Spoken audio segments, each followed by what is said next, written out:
اعوذ باللہ من الشیطان الرجیم بسم اللہ الرحمن امام اہل سنت فاضل بریلوی کی جس گھر میں ولادت باسعادت ہوئی وہ عام گھرانہ نہیں تھا، علمی گھرانہ تھا، بزرگوں کا گھرانہ تھا، تقوی و پرہیزگاری کے شعار رکھنے والوں کا گھرانہ تھا۔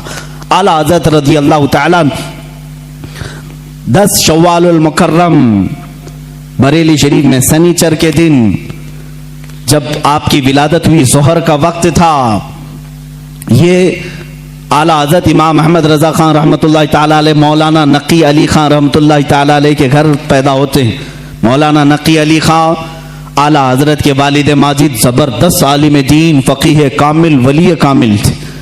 آپ کے دادا مولانا رضا علی خان رحمۃ اللہ تعالیٰ علیہ قطب الوقت تھے۔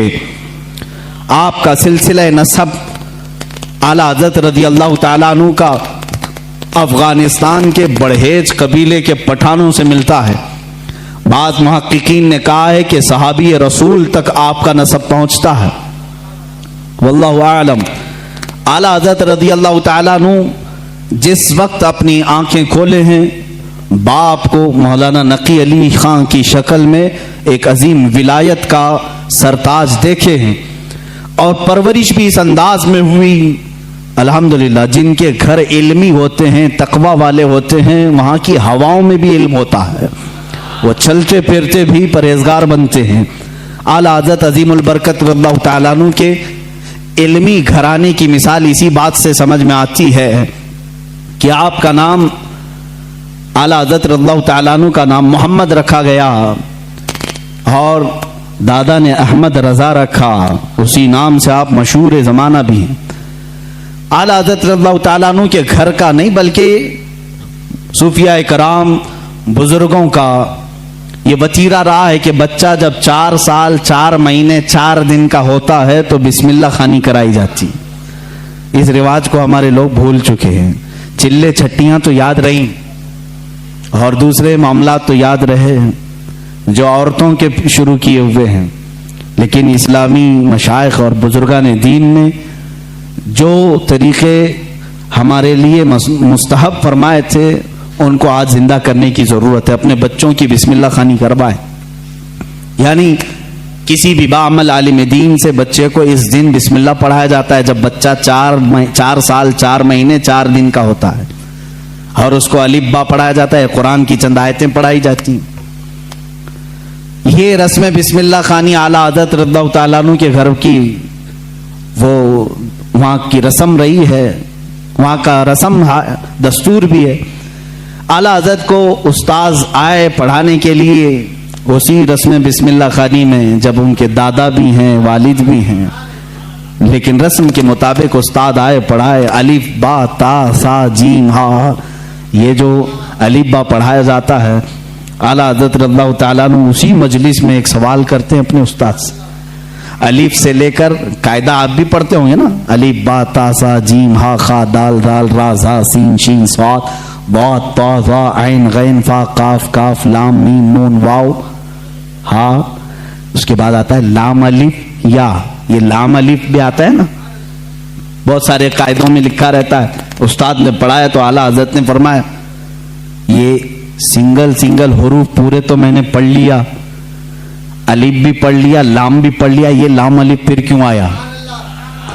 کس عمر میں پوچھ رہے ہیں؟ 4 سال کی عمر میں۔ استاد دنگ رہ گئے ہیں۔ اعلیٰ حضرت کے جد امجد مولانا رضا علی خان رحمۃ اللہ علیہ بڑے پائے کے عالم ہیں، آپ کے والد گرامی مولانا نقی علی خان رحمۃ اللہ علیہ زبردست فقیہ تھے، بیٹھے ہوئے تھے، وہ مسکراتے رہے۔ بچے کی تبحر علمی کو دیکھیں، استاد نے کہا بیٹا بات ایسی ہے کہ سنگل حروف پڑھا دیے گئے بچے کو یہ بتانے کے لیے کہ حروف جوڑتے کیسے ہیں، اس لیے قاعدے میں ایک لفظ لکھ دیا جاتا ہے لام الف، یعنی لام الف ملا کر کے کیسے پڑھاتے ہیں اس لیے لکھ دیا جاتا ہے، باقی سب تو سنگل حروف ہوتے ہیں، الف با تا سا جیم ہا۔ لیکن کہاں زمانے کا جو مجدد ہونے والا ہے اتنی بات سے خاموش کہاں رہے، کہا اگر ملا کر کے ہی پڑھانا تھا تو بے کو الف سے ملا کر پڑھا دیتے، تے کو الف سے ملا کر پڑھا دیتے، جیم کو الف سے ملا کے، یہ لام کے ساتھ ہی کیوں الف کو ملا ہے؟ اب جو استاد آئے تھے وہ تو خاموش ہو گئے، وہ خاموش ہو گئے. اتنے چھوٹے بچے ایسا سوال تو نہیں کرتے. مولانا رضا علی خان رحمۃ اللہ تعالی علیہ جو جد امجد تھے، دادا تھے، انہوں نے سینے سے سر کو لگایا، کہا بیٹا استاد جتنا پڑھائیں اتنا پڑھ لو. کہا کہ اب دادا یہ بات مجھے بتا دیں، دل تشفی میں آ جائے. مولانا رضا علی خان رحمۃ اللہ علیہ بر وقت فرماتے ہیں بات یہ ہے، لام کو الف سے کیوں ملایا، دوسرے حروف سے کیوں نہیں ملایا؟ اس لیے کہ یہ دونوں حروف میں مشابہت بہت زیادہ ہے، یہ دونوں ملتے جلتے ہیں. کس بات میں؟ صورت کے اعتبار سے بھی، سیرت کے اعتبار سے بھی. کہا وہ کیسے؟ کہا لکھنے میں الف بھی لمبا ہوتا ہے اور لام بھی لمبا ہوتا ہے، یہ صورت میں دونوں لمبے ہیں. اور دوسری بات، لام کو اگر آپ لکھیں گے ہجے کر کے، اگر آپ پڑھیں گے لام الف میم لکھنا پڑے گا. لام یعنی لام کو اگر ورڈز میں لکھا جائے، حروف میں لکھا جائے تو کیسے لکھیں گے؟ لام الف میم. اور جب الف کو لکھیں گے تو وہاں پر بھی 3 حرف لکھنے پڑیں گے ورڈز میں. ان ورڈز لکھیں الف لام فا، الف ہو گیا، الف لام فا الف. اور لام جب لکھیں گے تو لام الف میم. جد امجد نے کہا دونوں میں صورتاً مشابہت تو لمبائی کی ہے، سیرت میں مشابہ ایسے ہے کہ لام کے بیچ میں الف آتا ہے اور الف کے بیچ میں لام آتا ہے، اس لیے یہ دونوں کا گہرا تعلق ہے، اس لیے ملا کر لکھا گیا. اعلیٰ حضرت خاموش ہوئے. اب اندازہ کریں 4 سال کی عمر میں جن کا علم کا معاملہ ایسا ہو تو ظاہر سی بات ہے وہ گھرانہ علمی ہوگا، تبھی تو بچے ایسے ہوں گے. یہی بات ہے کہ 6 سال کی عمر میں اعلیٰ حضرت رضی اللہ تعالیٰ عنہ، صرف 6 سال کی عمر میں، 6 سال کی عمر میں 12ویں شریف آئی میلاد مبارکہ. رسول کریم صلی اللہ تعالیٰ علیہ وسلم کی عظمت پر گھر میں جب محفل منعقد ہوئی، آپ کے والد گرامی کے شاگرد اور مریدین جمع ہوئے تو 6 سال کی عمر میں اعلیٰ حضرت نے 2.5 گھنٹے عظمت رسالت پر بیان فرمایا. یہاں اچھے اچھے مقررین کے پسینے چھوٹ جاتے ہیں اگر پوائنٹ ٹو پوائنٹ بات کی جائے، ورنہ لفاظی کرنا ادھر ادھر کی ہانکنے میں تو 6 گھنٹے بھی چلے جائیں گے. علم کی بات پوائنٹ ٹو پوائنٹ کرنا یہ دقت کا معاملہ ہے. 6 سال کی عمر میں جو اپنے نبی کونین صلی اللہ تعالی علیہ وسلم کی ذات پر، آپ کی سیرت پر 2.5 گھنٹے خطاب کر رہے ہیں، وہی اعلیٰ حضرت فاضل بریلوی رضی اللہ تعالیٰ اب کتابوں کی تعلیم شروع کرتے ہیں، عالم کورس. وہی 6 سال کی عمر میں اپنے والد گرامی سے پڑھا. مرزا عبد القادر بیگ صاحب اور کچھ علماء تھے جن کا تذکرہ آیا ہے اعلیٰ حضرت کے اساتذہ میں. زیادہ سے زیادہ کتابیں آپ اپنے والد گرامی سے پڑھتے ہیں. اب اپنے والد گرامی سے پڑھنے کا زمانہ ہے. صرف 8 سال کی عمر ہے آپ کی. 8 سال کی عمر میں علم نحو کی مشہور کتاب ہدایت النحو ہے، وہ پوری اپنے والد سے پڑھی اور اس کی شرح بھی لکھ دی اردو میں، عربی میں، اس کی گائیڈ لکھا 8 سال کی عمر میں. اور جب 13 سال 10 مہینے، غالباً 13 سال 10 مہینے کے ہو گئے، آپ عالم بھی ہو گئے اور مفتی بھی ہو گئے. اور اسی دن سب سے پہلا فتویٰ آپ نے دیا رضاعت کے مسئلے پر. سوال آیا تھا، آپ کے والد گرامی نے مسند پر بٹھایا اور کہا بیٹا احمد رضا لکھو اس کا جواب. آپ کی عمر 14 سال کے قریب تھی، 13 سال 10 مہینے کے آس پاس. اس وقت آپ نے سب سے پہلا فتویٰ لکھا. میاں فتویٰ پوچھنے والوں کی عمر یہاں 60 سال کی ہو جاتی ہے، لکھنے والوں کی بات تو چھوڑے. وہ 13 سال 10 مہینے کی عمر میں پہلا فتویٰ صادر فرماتے ہیں. اس میں دلائل بھی ہیں، قرآنی آیات، احادیث رسول. والد گرامی نے دیکھ کر کے ماتھے کا بوسہ لیا اور کہا آج سے تم مسند افتاء پر بٹھائے جاتے ہو. 13 سال 10 مہینے کی عمر سے لے کر جب تک آپ کی وفات نہ ہوئی اس وقت تک آپ نے فتویٰ نویسی فرمائی. تقریباً 20,000 سے تقریباً 6000 سے زیادہ فتوے آپ نے ارسال فرمائے. آج وہی فتاوی رضویہ کی شکل میں ہمارے پاس ایک فقہی انسائکلوپیڈیا موجود ہے جس کی 30 جلدیں ہیں, 21,000 صفحات کے قریب یہ کتاب ہے. 250 رسالے اس کے اندر موجود ہیں, 250 رسالے, الگ الگ کتابیں. جو جس طرح کا سوال آیا, عربی میں آیا تو عربی میں جواب, فارسی میں آیا فارسی میں جواب, انگلش میں آیا انگلش میں جواب. جس علم کا سوال آیا اس علم کا جواب آپ نے ارسال فرمایا. یہ تقریباً فتاوی رضویہ آج جو چھپی ہوئی ہے 30 جلدوں میں ہے, 30 بڑے بڑے ویلیومز ہیں.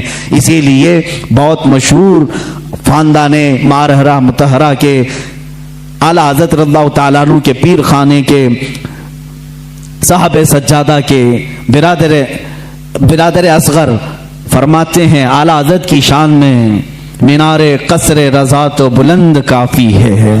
یہ سید اشرف مارہروی صاحب قبلہ ادام اللہ اقبال وہ ابھی آیات ہیں, انہوں نے یہی فرمایا اور حق فرمایا کہ مینار قصر رضا تو بلند کافی ہے, تم اس کے پہلے ہی زینے پہ چڑھ کے دکھلا دو.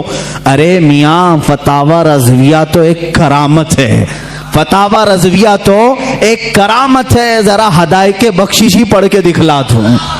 اعلیٰ حضرت کی لکھی ہوئی نعتوں کی جو کتاب ہے ہدایت بخشش, اسی میں بہت سارے لوگ بھٹک جاتے ہیں, پڑھ نہیں پاتے. فتاوی رضویہ تو علوم کا ایک سمندر ہے.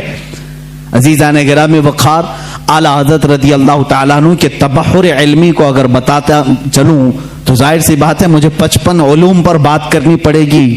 مجھ جیسا ناقص علم اور کم فہم آدمی ان تمام علوم پر گفتگو کہاں سے کر سکے گا؟ ہمارے علم کی بساط ہی کتنی ہے ان علوم پر بات کرنے کی. اعلیٰ حضرت رضی اللہ تعالیٰ عنہ کے تمام علوم پر جو لکھی گئی کتابیں اگر بیان کرنے شروع کریں تو ظاہر سی بات ہے اتنا علم ہونا چاہیے یا کم سے کم اتنا مطالعہ ہو. لیکن ہمارا سرسری مطالعہ ہے جیسے ہوتا ہے اوپر اوپر کے دانے کھائے ہوئے ہیں, بس اتنا ہی دیکھیں. اعلیٰ حضرت کو گہرائی تک جا کر کون پڑھا ہے؟ ہاں یہ ایک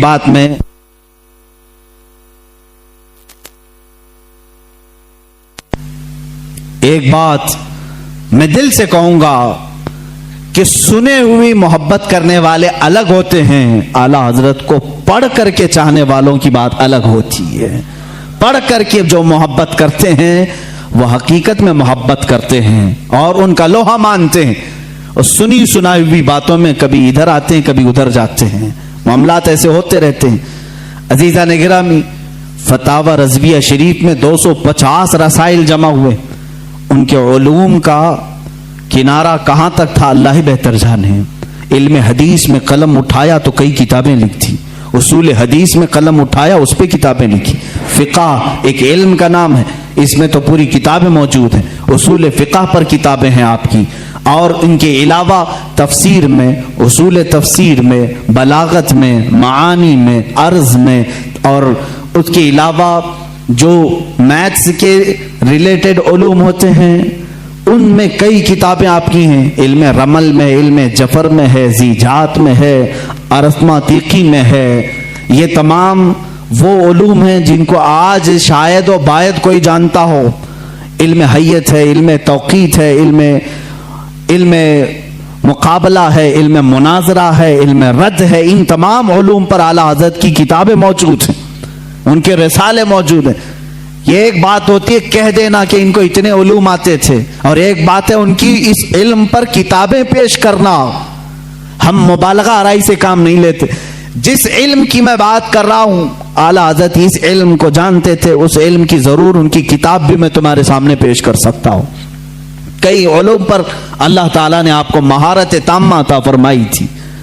یہ ایک بات آپ سمجھ کر کے چلیں, یہ ان کے پاس وقت کتنا رہا ہوگا یہ سب لکھنے کا, ان تمام علوم کو حاصل کرنے کا.